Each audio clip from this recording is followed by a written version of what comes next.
दोस्तों नमस्कार। आपका स्वागत है मेरे चैनल नेक्स्ट भर्ती एग्जाम में। आज हम पढ़ाने वाले हैं आपको प्रोडक्ट टेबल की थ्योरी का पार्ट 2। जिसने पार्ट 1 नहीं पढ़ा है वो जाके पार्ट 1 भी पढ़ सकता है। चलिए चलते हैं, आज पार्ट 2 में क्या पढ़ने वाले हैं। पार्ट 2 में हम पढ़ने वाले हैं S block, P block, D block और एफ ब्लॉक के बारे में। पूरी प्रोडक्ट टेबल को 4 ब्लॉक में बांटा गया है: S block, P block, D block और एफ ब्लॉक। तो स्टार्ट करते हैं सबसे पहले बेटा कि एस ब्लॉक क्या होता है। चलिए देखते हैं एस ब्लॉक क्या होते हैं।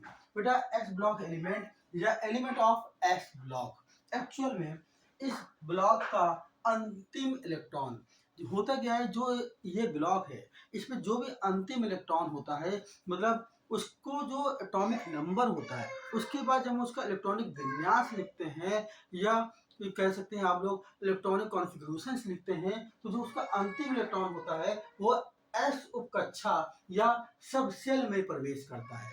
इसलिए क्योंकि जो उसका लास्ट इलेक्ट्रॉन है वो कहाँ जा रहा है, एस में जा रहा है, एस उपकोष में जा रहा है, तो कहते हैं उपकक्षा में जा रहा है। इसलिए हम कहते हैं कि वो क्या एस ब्लॉक का तत्व है। बात में आ गई। फिर क्या कह रहा, इसके अंतर्गत आवर्त सारणी में वर्ग 1 मतलब ग्रुप 1 और ग्रुप 2 वर्ग 2 के सभी तत्व, सब एलिमेंट और हीलियम He को भी सम्मिलित किया गया है। देखिए ये वर्ग 1 है। वर्ग 1 क्या हो गया, हलीना कब रूबी से फरार, hydrogen, lithium, sodium, potassium, rubidium, caesium और फ्रांसियम। इसी तरह से ये वर्ग 2 है, Be, Mg, Ca, Sr, Ba और Ra। ये दोनों की दोनों बेटा जो है वो एस ब्लॉक है।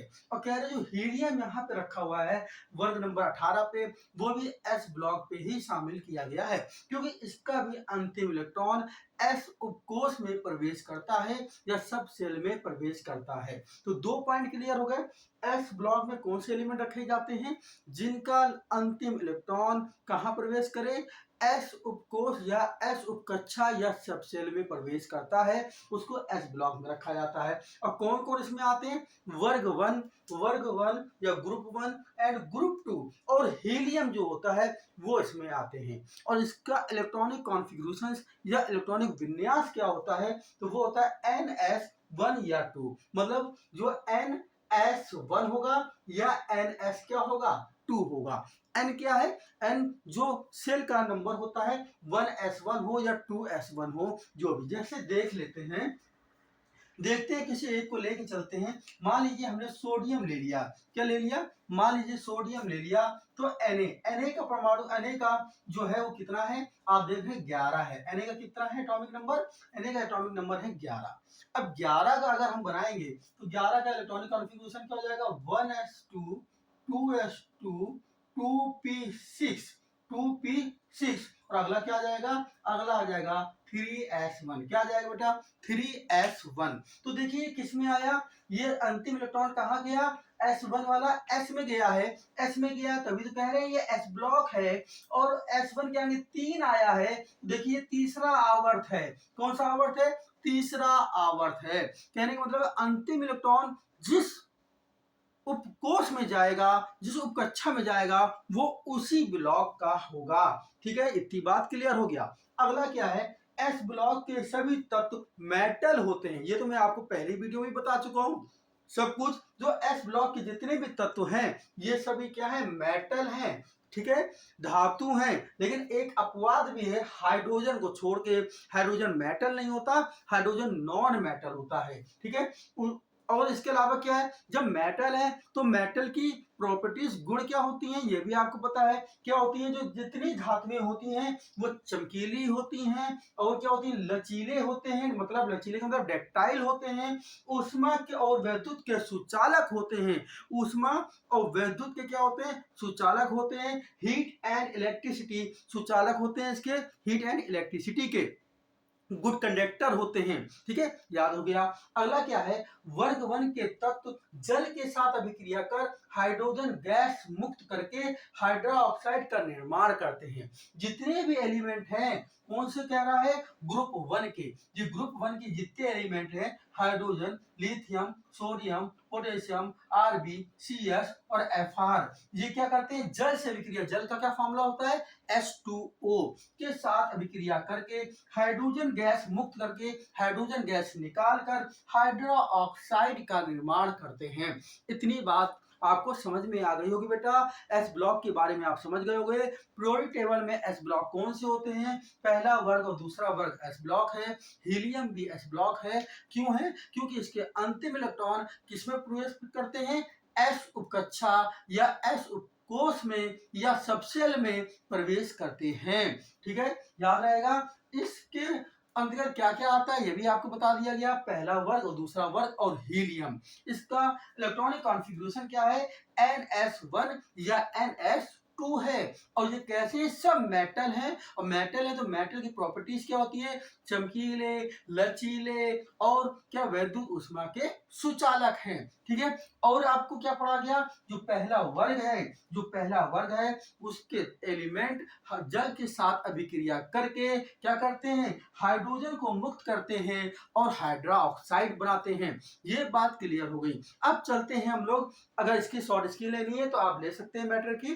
ठीक है, अब चलते हैं हम लोग अपना किसके तरफ, पी ब्लॉक के एलिमेंट। आखिर पी ब्लॉक के एलिमेंट क्या क्या होते हैं और कौन कौन होते हैं।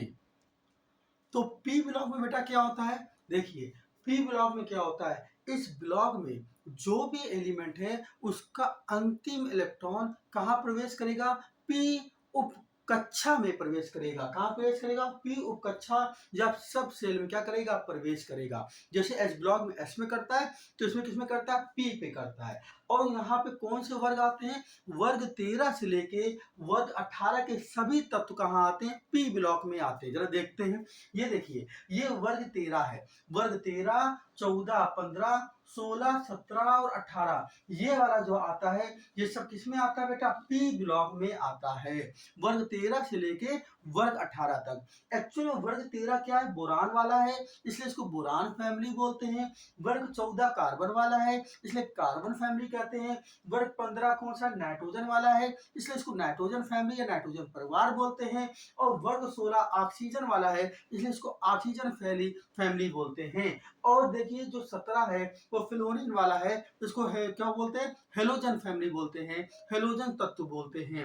याद रहेगा क्या बोलते हैं, हेलोजन तत्व बोलते हैं। और जो वर्ग 18 है बेटा वो क्या है, वो हमारा वर्ग 18 जो है वो आदर्श गैसें हैं या निष्कर्ष क्या है, आदर्श गैसें हैं, या आप इसको बोल सकते हैं अक्रिय गैसें हैं, या आप इसको ये बोल सकते हैं ये क्या है, नोबल गैसें हैं। कैसी है बेटा, नोबल गैसें हैं, ये भी आप इसको बोल सकते हैं।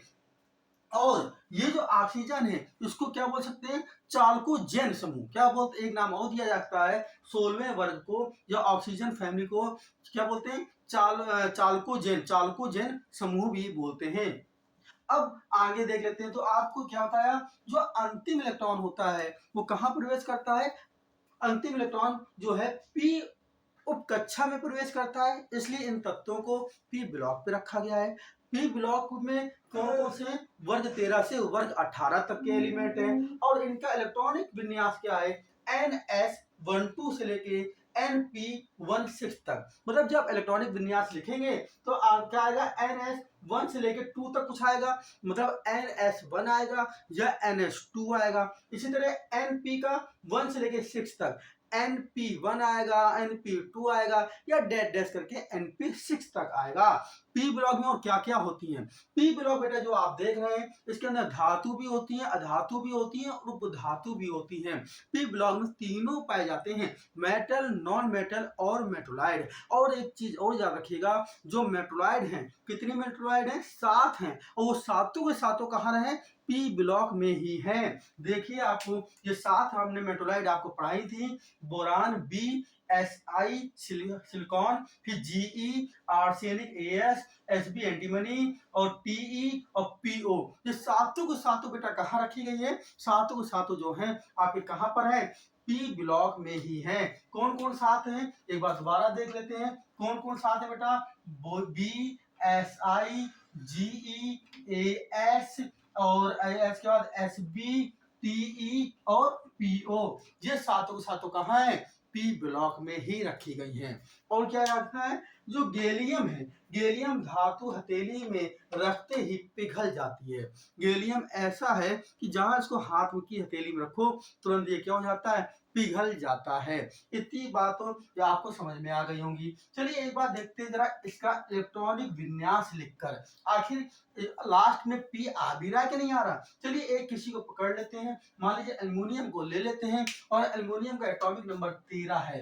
एल्युमिनियम का एटॉमिक नंबर बेटा क्या है, 13। 13 लिखेंगे क्या होगा, 1s2 2s2 2p6, 1s2 2s2 2p6। अगला क्या होगा 3s, क्योंकि यहाँ कितने हो गए 6 4 10, 3s2 तो अब कितने हो गए 12 हो गए, 2 2 4 4 6 10 2 12। अगला क्या आएगा, अगला आ जाएगा 3p1, क्या आ जाएगा 3p1, 1s2 2s2 2p6 3s2 3p1। अब देखिए p में क्या आया, लास्ट में एक इलेक्ट्रॉन आया, कहाँ आया p पे आया है, और आगे क्या आ रहा 3 आ रहा, मतलब 3 का मतलब तीसरा आवर्त है। समझ में आया।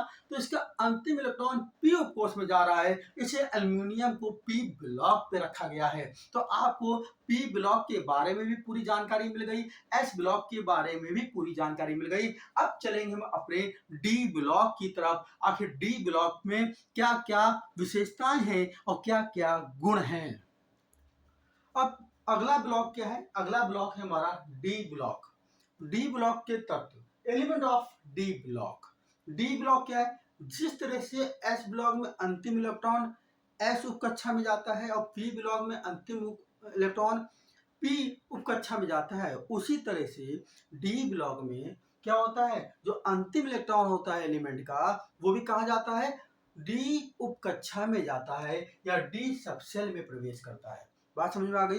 उसके बाद कहां से कहां तक है डी ब्लॉक, तो ये डी ब्लॉक वर्ग 3 से लेके वर्ग 12 के सभी तत्व जो हैं डी ब्लॉक में आते हैं, ग्रुप 3 से लेके ग्रुप 12 तक। बात देखते हैं यहाँ पर कहाँ है, ये देखिए ये ग्रुप 3 से लेके ग्रुप 12, 3 4 5 6 7 8 9 10 11 12, ये पूरा का पूरा ये जो है, ये पूरा का पूरा क्या है, ये ग्रुप डी में, ये पूरा पूरा किसमें आता है, ब्लॉक डी में आता है। सॉरी ग्रुप डी नहीं, ब्लॉक डी, किसमें, ब्लॉक डी में आता है। याद रहेगा किसमें आता है, ब्लॉक डी। मतलब ये जो हमारे एलिमेंट हैं कहां से, ग्रुप 3 से लेके ग्रुप 12 तक, वो एलिमेंट कहां आते हैं, ब्लॉक डी में आते हैं। बात समझ आ गई। हो सकता है बच्चों ये पीरियोडिक टेबल आपको कम क्वालिटी मतलब कम साफ दिख रही हो, तो आप बगल में किताब लेके भी बैठ सकते हैं, क्योंकि ये चार्ट मैंने बहुत जगह से ढूंढने के बाद कहीं से मिला और मैंने आपके सामने लाया हूँ। तो अगर ये बाई चांस आपको कम दिख रहा है साफ, तो आप इसके लिए बुक का में पीरियोडिक टेबल देख सकते हैं, ठीक है ना।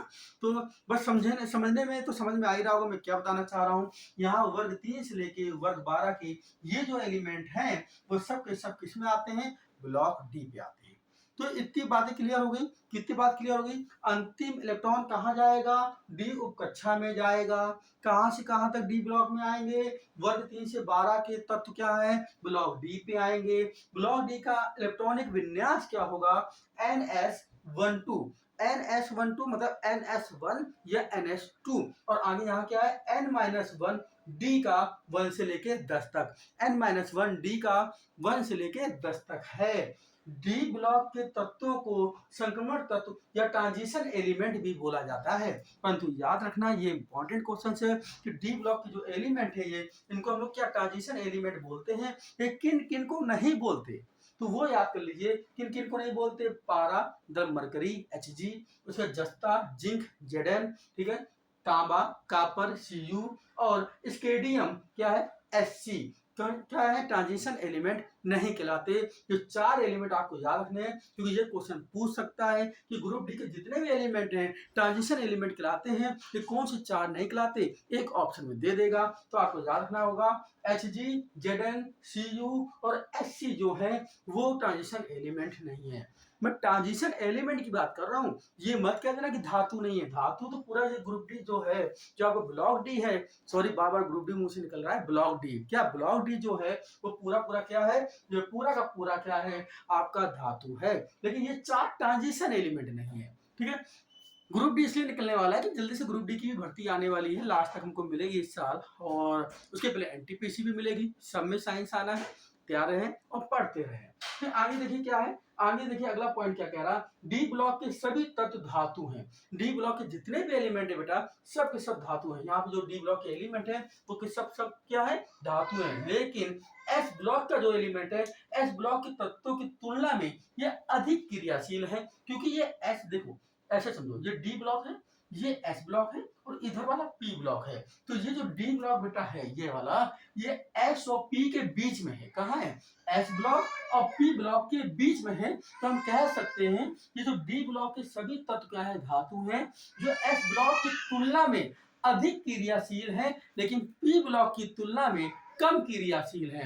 क्या है, एस ब्लॉक के जितने जो यहाँ पे जो रखे गए हैं, डी ब्लॉक के जितनी भी धातुएं हैं, डी ब्लॉक के जितने एलिमेंट हैं, वो एस ब्लॉक की तुलना में क्या है, अधिक क्रियाशील हैं। अधिक क्रियाशील मतलब मोर एक्टिव, अधिक क्रियाशील मतलब मोर एक्टिव हैं। लेकिन पी ब्लॉक की तुलना में, पी ब्लॉक की तुलना में क्या है, कम क्रियाशील हैं। ये बात पॉइंट भी आपको समझ में आ गया होगा।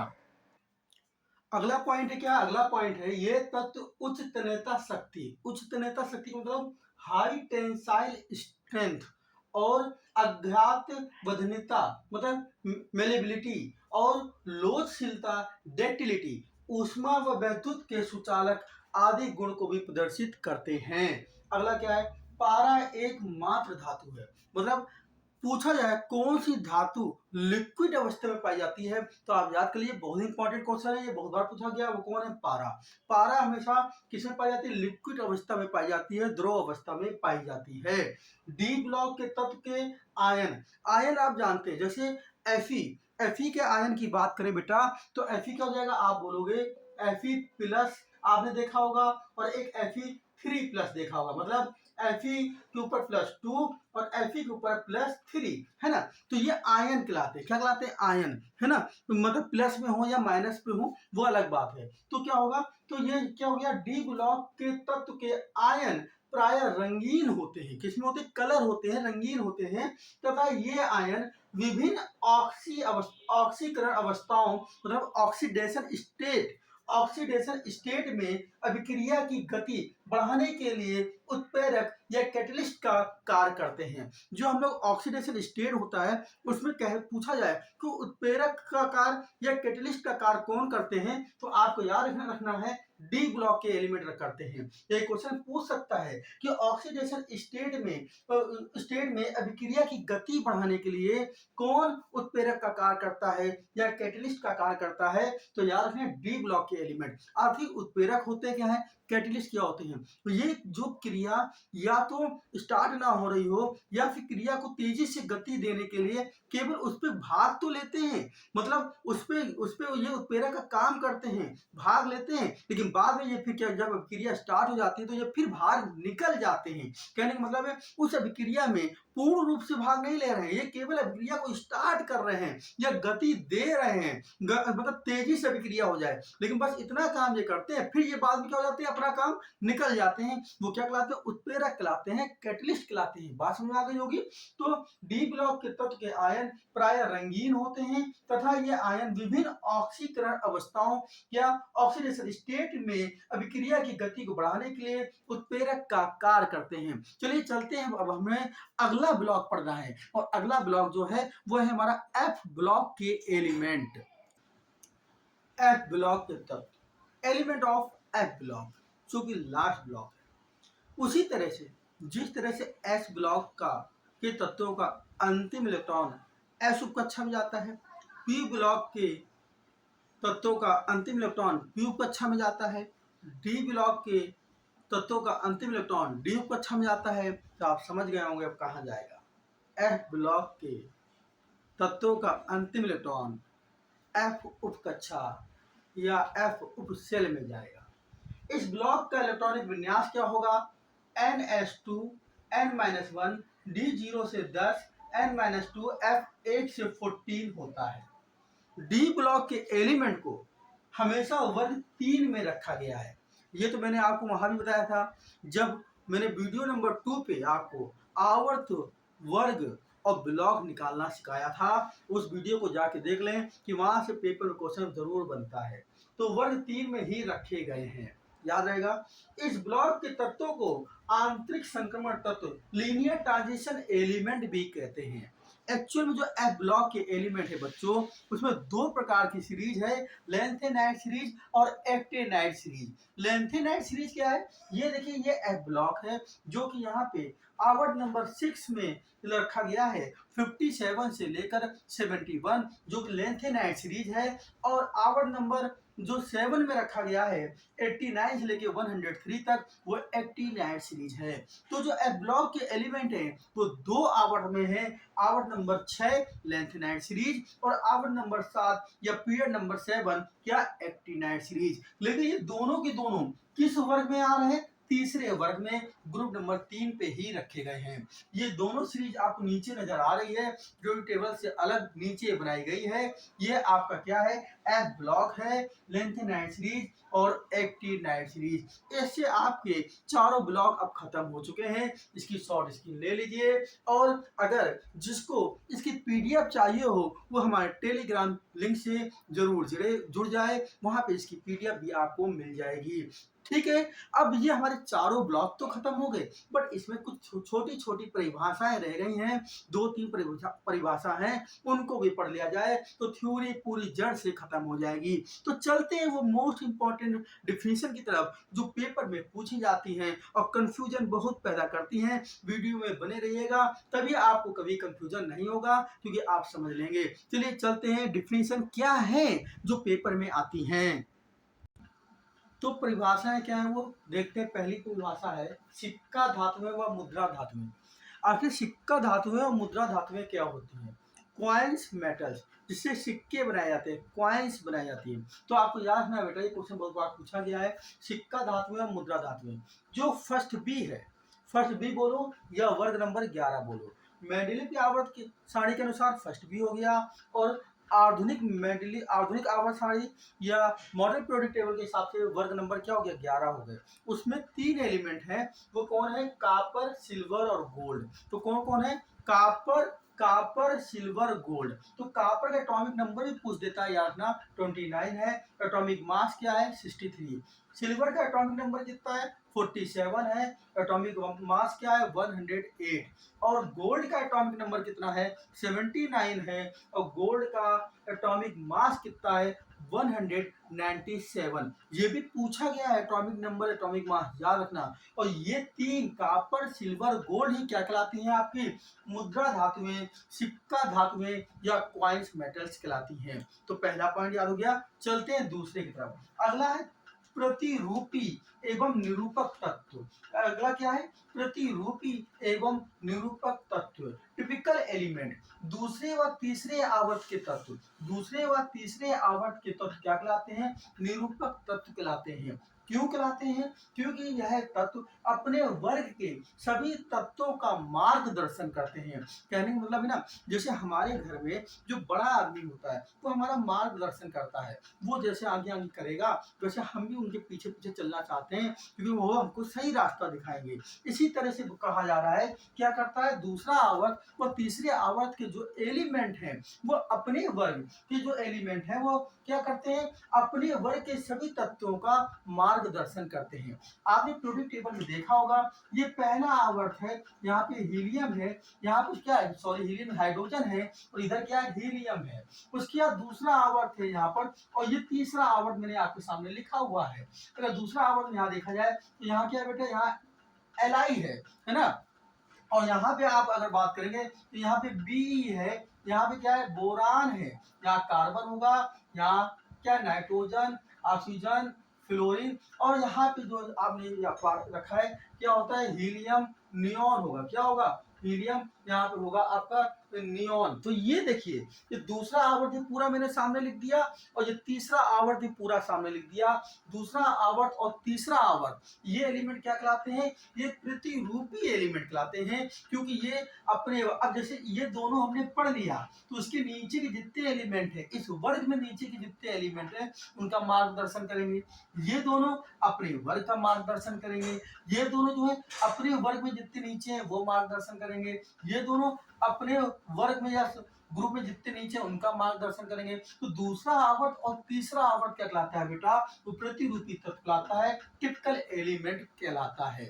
एक ऑब्जेक्टिव क्वेश्चन आएगा, उसमें कह देगा बताइए इसमें कौन सा टिपिकल एलिमेंट नहीं है, और आपको 3 डाल देगा, एक और किसी का डाल देगा, पूछ देगा बताइए कौन सा नहीं है, या ये पूछ सकता है बताइए कौन सा है। तो आपको याद रखना है दूसरा और तीसरा आवर्त के तत्व क्या कहलाते हैं, टिपिकल एलिमेंट कहलाते हैं, प्रतिरूपी या निरूपक तत्व कहलाते हैं। अगला क्या है, अगला है विकर्ण संबंध, डायगोनल रिलेशनशिप। डायगोनल रिलेशनशिप क्या कहता है, मेंडलीव ने क्या कहा था, मेंडलीव के अनुसार किसी भी आवर्त सारणी में, मेंडलीव के अनुसार मेंडलीव की आवर्त सारणी में एक ही वर्ग के, एक ही समूह के तत्व गुणों में समानता, एक ही समूह के तत्व गुणों में समानता रखते हैं। कहने का मतलब है आपने एक वर्ग पढ़ा, एक वर्ग कोई भी पूरा पूरा पढ़ लिया, तो उसमें जितने तत्व हैं सब गुणों में क्या रखेंगे, समानता रखेंगे। ये मेंडलीव ने कहा। ये तो वर्ग की बात हुई ना, कि एक वर्ग पढ़ लो, पहला वर्ग पढ़ लो, पहले वर्ग का जैसे पहला वर्ग है उसको पढ़ लो एक एलिमेंट का, तो सब गुण समान होंगे। दूसरे वर्ग का एक एलिमेंट पढ़ लो, सब गुण समान होंगे। ये मेंडलीव ने ग्रुप क्या किसमें कहा था, ग्रुप में कहा था, वर्ग में कहा था। बट यही कंडीशन आवर्त में मिल गई। कैसे आवर्त मिल गई, कह रहा है गुणों में समानता रखते हैं, परंतु आवर्त सारणी के द्वितीय आवर्त के 3 तत्व, आवर्त सारणी का द्वितीय आवर्त कौन सा, ये वाला द्वितीय आवर्त, ये वाला 3 तत्व, ये वाले कौन से, लिथियम बीई बोरान। 3 तत्व क्या कह रहा है, लिथियम बीई बोरान तृतीय आवर्त के अपने से एक आगे वाले समूह, अपने से एक आगे वाले समूह के तत्व को मैग्नीशियम, एल्युमिनियम और सिलिकॉन के से भी गुण में समानता रखते हैं। देखिए ये पहला वर्ग हो गया, ये दूसरा वर्ग है, ये तीसरा वर्ग हो गया, और ये चौथा वर्ग हो गया। तो दूसरे आवर्त के 3 एलिमेंट कौन कौन, लिथियम, बीई और बोरान। ये क्या कह रहा, तीसरी आवर्त के इसको छोड़ दो, अपने आगे का एक वर्ग, अपने इसके आगे एक वर्ग कौन सा हो गया, ये वाला वर्ग होगा, समूह ये वाला वर्ग होगा या ग्रुप होगा। तो मैग्नीशियम, एल्युमिनियम, सिलिकॉन से डायगोनल रिलेशनशिप रखते हैं। लिथियम का किससे, Mg से, ना लिथियम के गुण Mg से मिलेंगे, Be के गुण Al से, और B के गुण Si से मिलते हैं। इसी तरह से आपको आगे मिलते हैं नहीं, आगे नहीं मिलते हैं, याद रखना इन्हीं में विकर्ण संबंध पाया जाता है। तो कभी कभी क्वेश्चन पूछ दिया जाता है किस पे विकर्ण संबंध पाया जाता है सॉरी, या निम्न ऑप्शन में किसमें विकर्ण संबंध नहीं पाया जाएगा। तो आपको 3 दे देगा, Li पहला ऑप्शन बनाएगा LiMg, दूसरा बनाएगा BeAl, तीसरा बनाएगा बोरान और सिलिकॉन, इसी तरह से अगला बना देगा। तो अगला जो होगा वो नहीं होगा, इन्हीं 3 में विकर्ण संबंध पाया जाएगा। तो आपको ये भी याद हो गया डायगोनल रिलेशनशिप क्या कहता है। डायगोनल रिलेशनशिप कहता है जो डायगोनल्स में ये 3 मिल रहे हैं उनके गुण क्या होते हैं, समान होते हैं, उनमें समानता पाई जाती है। तो ये हमारा डायगोनल रिलेशनशिप होता है। अगली डिफिनेशन क्या है, अगली परिभाषा है सेतु तत्व। सेतु तत्व या ब्रिज एलिमेंट क्या है, तीसरे आवर्त में वर्ग नंबर 1 से लेकर वर्ग नंबर 8 तत्व, वर्ग नंबर 1 से लेके वर्ग नंबर 8 के तत्व। ये जो 1 से लेके 8 लिखा है बेटा, ये किसके हिसाब से, मेंडलीव के हिसाब से। किसके हिसाब से हो गया, मेंडलीव की आवर्त सारणी के हिसाब से। तीसरे आवर्त में 1 से 8 समूह के तत्व सेतु तत्व कहलाते हैं। क्या कहलाते हैं, सेतु तत्व कहलाते हैं। तीसरा, आप ऐसे समझिए तीसरा आवर्त पूरा, क्योंकि एक्चुअल में 2 तो इधर है तीसरे आवर्त में, बीच में तो डी ब्लॉक, बीच में क्या है, डी ब्लॉक है, और डी ब्लॉक के बाद उधर क्या है, पी ब्लॉक है। बात समझ आ गई। तो अगर आप, हम कह रहे हैं पहला से लेके 8वां समूह, अगर आप मॉडल पीरियोडिक टेबल में बात करेंगे तो आपको पता है ये पहला दूसरा होता है, और उधर कहां से चालू होता है, 13 से चालू हो जाता है, 13 14 15 16 17 18 ना, उधर चालू होता है। तो उस तरह से आप 13 से 18 उधर वाले आ जाएंगे। तो आप सीधे समझे तीसरा आवर्त पूरा, क्या तीसरा आवर्त जो है पूरा, वो तीसरा आवर्त पूरा क्या है, जैसे पहला आवर्त में, पहले आवर्त में क्या है, सोडियम है, इधर क्या है, लिथियम है, इधर क्या है, ये पहले आवर्त में क्या है, हाइड्रोजन है, पहले हाइड्रोजन में है, दूसरे में लिथियम है, और तीसरे में सोडियम है। तो सोडियम का तीसरा वाला आवर्त क्या है, यहाँ पर देखिए इसी तरह से। तो सोडियम के बाद यहाँ क्या आ जाएगा आपका, मैग्नीशियम आएगा। सोडियम के बाद इधर क्या आ जाएगा बेटा, मैग्नीशियम, सॉरी हाँ, सोडियम इधर मैग्नीशियम है ना। तो इसी तरह से मैग्नीशियम के बाद इधर वाला अगर पूरा देखा जाए तो इधर इधर क्या मिलेगा आपको, याद करो, इधर Mg उसके बाद Al, ये ऊपर लिख गया, इधर क्या होगा, ये Al होगा, फिर Si होगा, P होगा, सल्फर होगा, क्लोरीन होगा, और क्या होगा बेटा, ये आर्गन होगा। ठीक है, तो यहाँ पर होगा, यहाँ पर। तो ये है हमारा तीसरा आवर्त, ये हमारा क्या है, तीसरा आवर्त है पूरा, है ना। तो ये तीसरा आवर्त है, सोडियम, मैग्नीशियम, और इधर क्या है, aluminium, silicon, phosphorus, sulphur, chlorine और आर्गन। तो ये जो तीसरा आवर्त है बेटा, ये किसका काम करता है, सेतु का काम करता है। किसका काम करता है, सेतु का। मतलब ये तीसरा आवर्त में यहाँ पे क्या मिल गया, सोडियम, इसी तरह इसका क्या हो गया, मैग्नीशियम। तो ये जो तीसरा आवर्त है 1 से लेके 8 तक, ये किसका काम करते हैं, सेतु तत्व का काम करते हैं, याद बना रहेगा। तो आपसे ऑप्शन में ये भी पूछ सकता है, निम्न में से कौन सा सेतु तत्व है, और इनमें से कोई रख देगा, ये पूरा तीसरे आवर्त में से 4 रख दे, 4 में से कोई एक रख देगा, अब पूछ लेगा। देखिए निम्न में कौन सा सेतु तत्व नहीं है, इनमें से कोई 3 रख देगा और एक अलग कोई रख देगा, ये रखे, कुछ भी रख दे, बात समझ आ गया। तो तीसरे आवर्त का जो एलिमेंट है वो सब क्या है, सेतु तत्व है। अब आगे चलते हैं, चलिए इसको हटा दें, इससे कोई मतलब नहीं, हम इसको समझते हैं। तो अब अगला देखो क्या कह रहा है, नॉर्मल तत्व या नॉर्मल एलिमेंट। नॉर्मल एलिमेंट क्या है, जिन तत्वों के गुण सेतु तत्वों के गुणों से समानता रखते हैं या अधिक समानता रखते हैं, वो क्या कहलाते हैं, नॉर्मल एलिमेंट कहलाते हैं। और वो जितने भी ए वाले हैं, जितने भी क्या है, ए उपवर्ग वाले हैं, first A, second A, third A, fourth A, fifth A, six A, seventh A, जितने भी ए वाले हैं वो सब ए वाले कैसे, नॉर्मल एलिमेंट हैं। कैसे, नॉर्मल एलिमेंट हैं। याद रखिए, जैसे देखिए इसमें यहाँ पर समझिए, ये आपका चला हलीना, पहला आवर्त में क्या है, हाइड्रोजन, दूसरा आवर्त में क्या है, लिथियम, फिर क्या, सोडियम। उसके बाद जब मेंडेलीव की आवर्त सारणी थी, इधर ये रखा गया KRB CS और FR, तो इसको हम क्या बोलते हैं, फर्स्ट ए, और इधर वाले को क्या बोलते हैं बेटा, सेकंड ए। क्या बोलते हैं, सेकंड ए। बात समझ आ गई। और जो मॉडल पीरियोडिक टेबल जब आई तो इसको अलग कर दिया और इसको अलग कर दिया, लेकिन अभी तो क्या है, ये मेंडेलीव आवर्त सारणी से साथ में रखे गए। तो कह रहा है ये जो एलिमेंट है, ये तो आपको क्या हो गया, सेतु तत्व हो गया। सेतु तत्व के बाद जो इधर वाला है फर्स्ट ए, इसके गुण इससे ज्यादा मिलते हैं, अधिक समानता रखते हैं, तो इनको नॉर्मल एलिमेंट कहा गया। और उसी तरह से कह रहा है संक्रमण तत्व, ट्रांजिशन एलिमेंट, वह जिन तत्वों के गुण सेतु तत्वों के गुणों से अधिक समानता रखते हैं, वो क्या कहलाते हैं, ट्रांजिशन एलिमेंट। दोनों की थ्योरी सेम है, बस अंतर है, यहाँ पे सभी ए उपवर्ग वाले हैं, यहाँ सभी बी वाले हैं। तो जितने भी बी वाले हैं वो क्या है, वो है ट्रांजिशन एलिमेंट है, मतलब ग्रुप डी में रखे गए हैं, सॉरी ब्लॉक डी में रखे गए हैं, बार बार वो ग्रुप डी नहीं, ब्लॉक डी, किसमें, ब्लॉक डी में रखे गए हैं। तो आपको ये बात भी समझ में आ गई कि नॉर्मल एलिमेंट क्या है, जितने ए वाले हैं वो नॉर्मल एलिमेंट है, जितने बी वाले हैं, बी वाले जो जितने भी कौन वाले हैं, बी वाले हैं, वो कैसे हैं, वो कैसे हैं आपके, वो आपके हैं कैसे, ट्रांजिशन एलिमेंट है। बात समझ आ गई। तो देखिए यहाँ पे ये क्या हो गया, समझो यहाँ पर अब क्या हो जाएगा, ये आपका हो गया सेतु, ये कौन सा हो गया बेटा, सेतु तत्व हो गया। ठीक है, सेतु तत्व। ये जो फर्स्ट ए लिखा है, ये फर्स्ट ए, ये क्या हो गया, ये नॉर्मल हो गए, ये कैसे हो गए, नॉर्मल एलिमेंट हो गए। और ये जो लिखा है फर्स्ट बी, ये जो आपका फर्स्ट ए और फर्स्ट बी, ये कैसा हो गया, ये ट्रांजिशन एलिमेंट हो गए, संक्रमण धातुएं हो गई, क्या हो गई, ट्रांजिशन एलिमेंट हो गए। इतनी बात समझ आ गई। अगला यहाँ पर इसी तरह देख लीजिए, ये क्या है, ये सेतु है, ये क्या लिखा हुआ है, ये लिखा है सेकंड ए, ये क्या है आपका, सेकंड ए है, तो ये नॉर्मल एलिमेंट है। और ये क्या लिखा है, ये सेकंड बी लिखा है बेटा, ये सेकंड बी लिखा है, ये कैसे एलिमेंट हो गए, ये ट्रांजिशन एलिमेंट हो गए। तीनों पॉइंट समझ में आ गया होगा, सेतु क्या होता है, नॉर्मल क्या होता है, और ट्रांजिशन क्या होता है।